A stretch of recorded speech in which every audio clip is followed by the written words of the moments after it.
Magandang araw po sa inyong lahat mga kababayan at welcome back dito po sa Pinas News Review at eto nga mga kababayan, tinapos na. Nako, PBBM o BP Sara, mamili ka. Yan mga kababayan pinapipili po kayo. Mamaya alamin po natin kung bakit tayo pinapipili dito mga kababayan. At eto, lagot na. PBBM may impeachment na. Dapat nating abangan yan kung meron talaga mga kababayan Ayan po ang ating aalamin at bibigyan ng reaksyon ngayong araw na ito. Pero bago pong lahat mga kababayan, sa mga di pa po nakapag-subscribe sa ating munting channel ay pa-subscribe naman po. At pa-like na rin po ng video ito. Maraming salamat po at eto na nga, simulan na po natin to.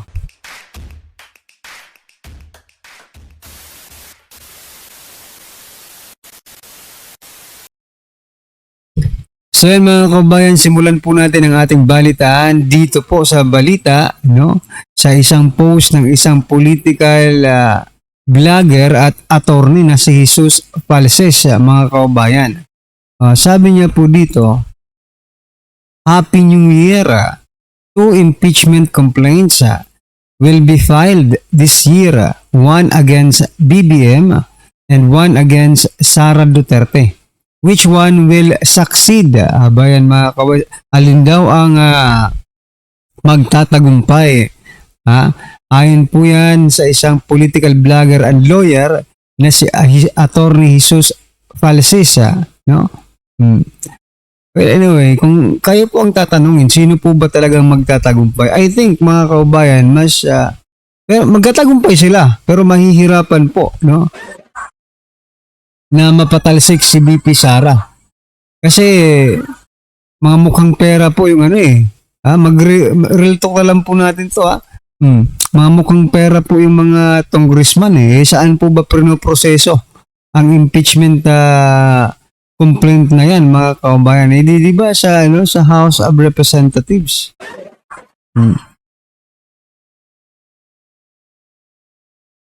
Pero kung sa public opinion, kung sa atin lang, sa publiko lang, sa mga karaniwang Pilipino, kung papipiliin po tayo mga kababayan, na magtagumpay ang impeachment, kaninong impeachment ang gusto nyong magtagumpay? Kay President Bongbong Marcos Jr.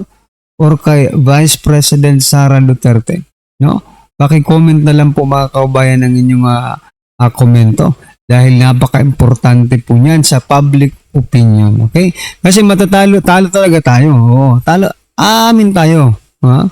Aminin na po natin na talagang pag sa House of Representatives ito, actually talagang doon naman talaga ang proseso, talagang walang pag-asa, na manalo, si Vice President Sara Duterte. Diba? Ilang impeachment na ba? Ilang impeachment complaint na ba ang inihain against President Bongbong Marcos Jr.? Diba? I think 2 na po mga kaubayan, pero lahat po ay binabasura ng House of Representatives. Diba? Ang kakapal kasi ng mukha.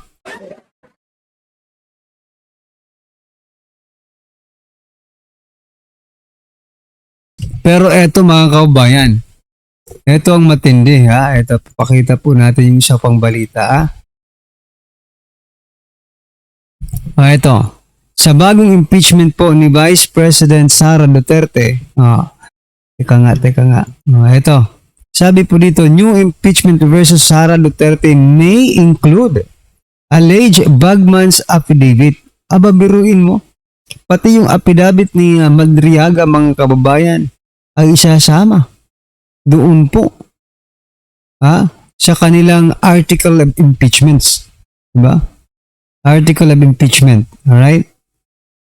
Ngayon, ano po ba ang gusto kong iparating sa inyo, mga kababayan?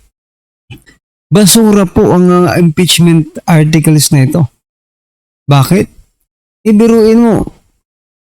Pati yung sa kay Madriaga, isasali nila, basura naman yon. Gawa-gawa lang ni Lima Trillanes yata yun Diba? Tapos ngayon, isasama na sa impeachment?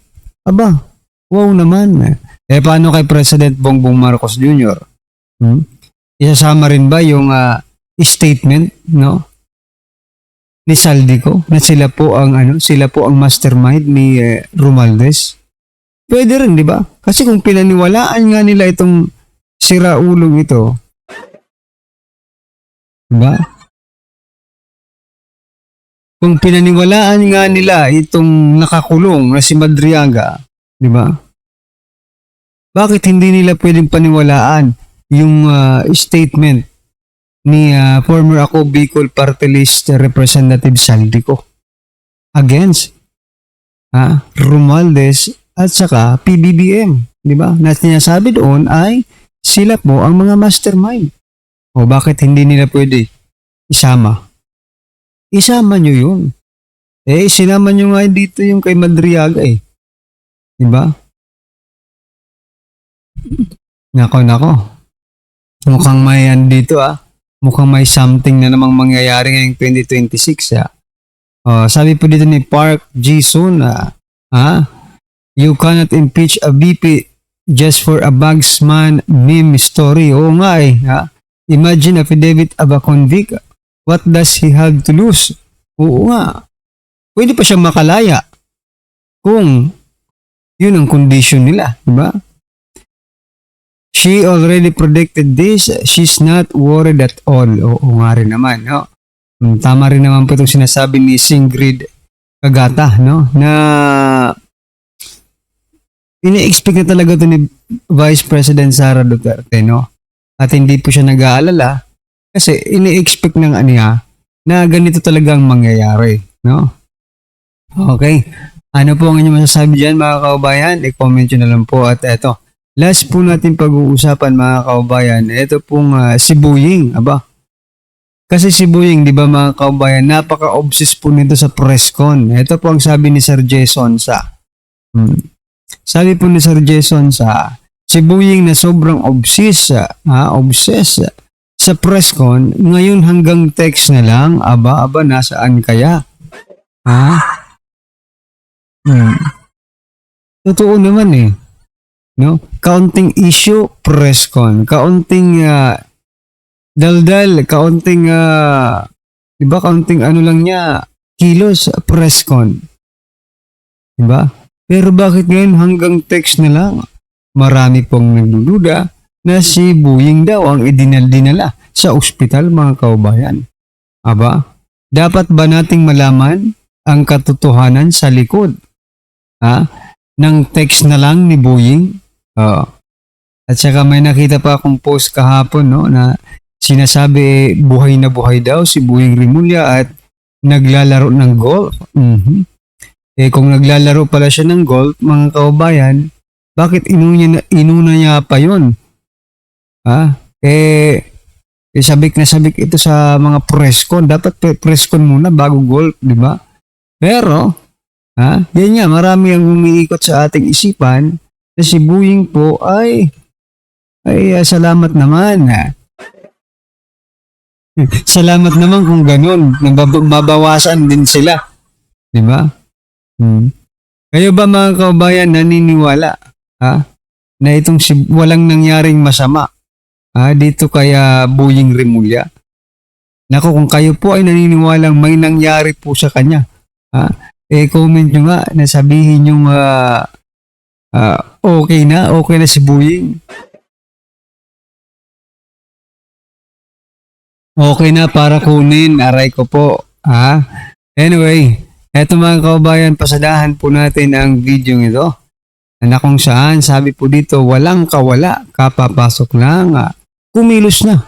Sino kaya ang kumilos dito, mga kaubayan? Ito, pakinggan po natin to at bigyan po natin ng reaksyon. Ito na po.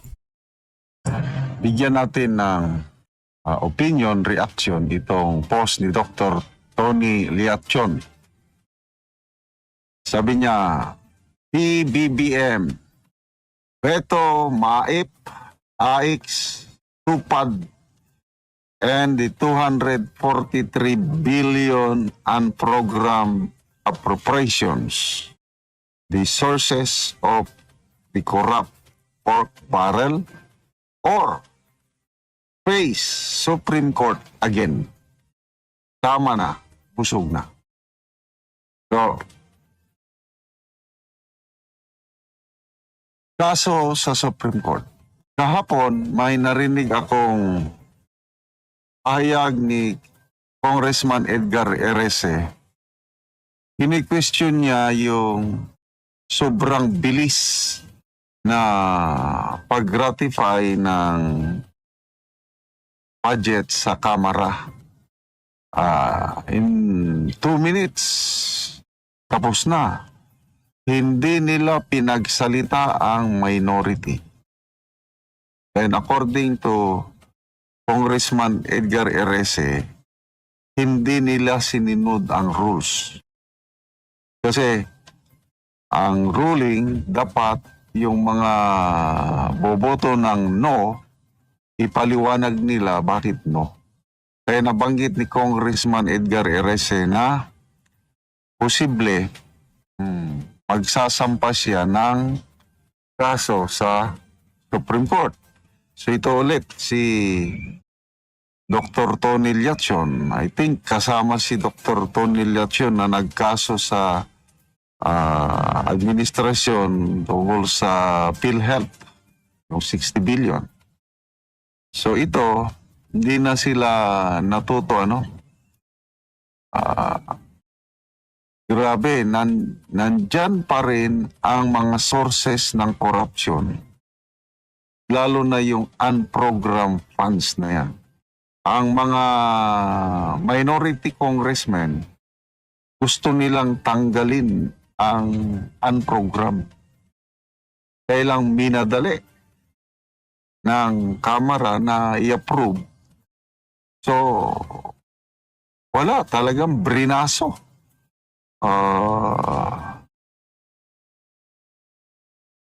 Kita mo, garapalan na eh. Bakit kailangan mag-ano ng unprogram? Walang pundo eh. Kailang naglagay pa rin sila. At ang laki, 243 billion.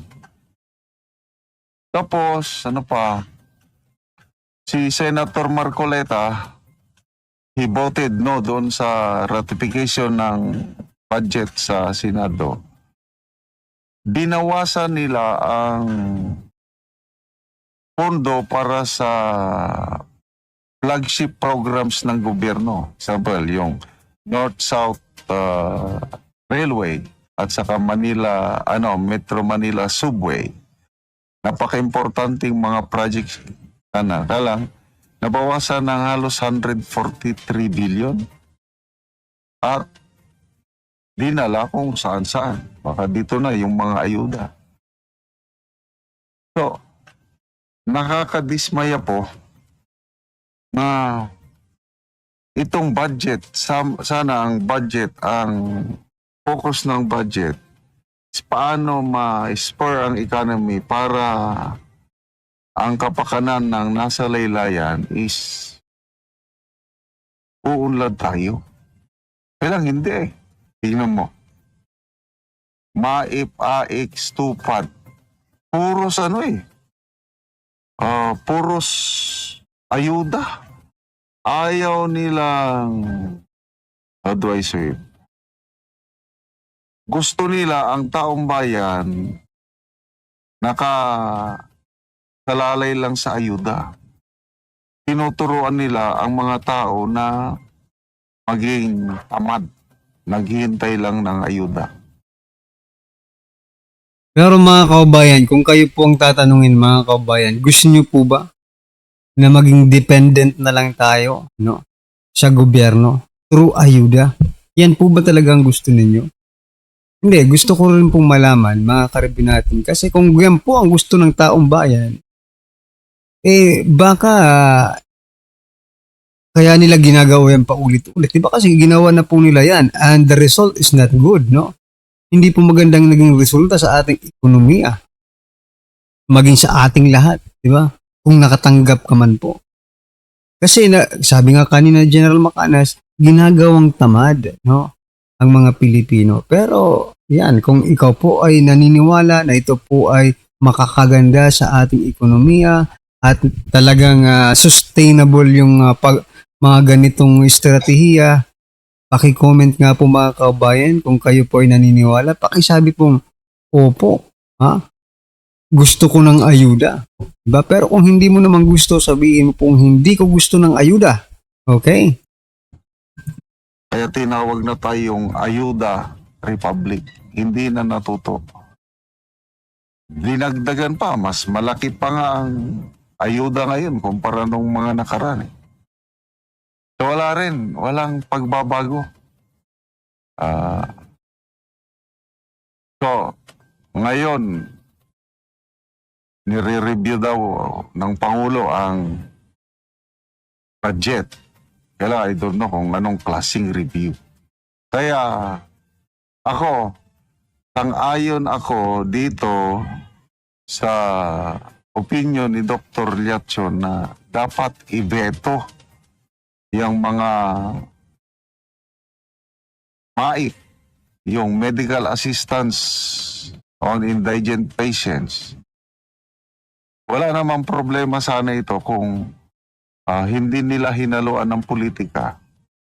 Kasi ang isang indigent patient kailangan pang pupunta doon sa opisina ng congressman para kumuha ng guarantee letter para matulungan siya. So, parang pinapakita ng mga kongresista na kanilang pera yun, which is wrong. Dapat tularan nila panahon ni PRRD. Walang mga guarantee letter ng politiko.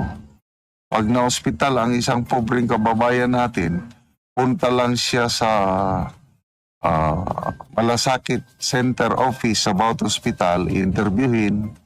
Pag pasado sa interview na talagang walang-wala, nandun na, tutulungan na. Walang mga sulat-sulat sa mga Iba po kasi ngayon mga kaubayan, no? Talagang pinupolitika po nila lahat ng mga ginagawa ng gobyerno, yung mga serbisyo ng gobyerno talagang pinupolitika. Sino ba naman ang maniniwala sa kanila? Like for example, ito pong mga ayuda mga kaubayan, hindi naman po lingid sa ating kaalamang lahat, no? Na ito po ay talagang pure politics, no? Kasi yung iba po talaga, hindi pa hanggang ngayon, no? Ni piso, hindi pa nabigyan ng ayuda, pero yung iba, triple na po yung pagiging beneficiary nila, no? Yung mga nakukuha nila, yung mga natatanggap nila, triple na po. Kawawa po yung mga, yung mga Pilipinong walang koneksyon, mga Pilipinong di ba? Kung against sa kanila yung kulay, ibig sabihin hindi po nila tutulungan. Ako po. Anyway, ano po ang inyong opinion, reaksyon patungkol dito mga kaubayan? I-comment nyo na lang. Ayan. Maraming salamat po.